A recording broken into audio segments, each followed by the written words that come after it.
তোমরা সবাই কেমন আছো? তো বন্ধুরা, আজকে আমরা গ্রিল বসাচ্ছি, এই জানলার গ্রিল। তো তোমাদেরকে দেখাবো আমরা কোথায় কোথায় বসিয়েছি আর কজন আছি, কজন কাজ করছি। তো দেখো, এখানে একটা মিস্ত্রি গ্রুপ কাটছে ফ্রেমটা বসাবার জন্য, আর এখানে একটা লেবার আছে, হেপসে গেছে ওই জন্য বসে আছে।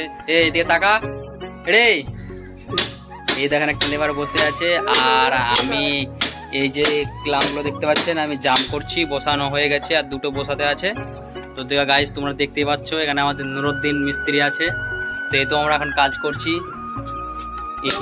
এটা খোঁচা লেবার মানে আমাদের একটা খোঁচা লেবার হেল খেয়ে লিয়া কাজ করতে পারে না, তোমাদেরকে কি বলবো। তো এই তো এখানে বসে আছে, একদম শেষ, শরীরে কিছু নেই, কি বলবো তোমাদেরকে। দেখো এই মিস্ত্রিটা আছে, কিছু বলবে? দেখো সব ঝোল শেষ, সব ঝোল শেষ হয়ে গেছে বলছি। এই জানলাগুলো আমরা সব বসালাম, দেখতে পাচ্ছ। এখানে একটা বাউন্ডারি আছে, তোমাদের দেখাচ্ছি এলাকার। তো এই এলাকাটা অনেক রোদের তাপ, তো ওই জন্য ক্যামেরাটা ভালো আসছে না, এইদিকে আসছে দেখো। তো গাইস, আজকের মতো বাই বাই। প্লিজ আমাদের ভিডিওটা ভালো লেগে থাকলে কমেন্ট করবে, লাইক করবে, সাবস্ক্রাইব করবে। আজকের মতো বাই বাই।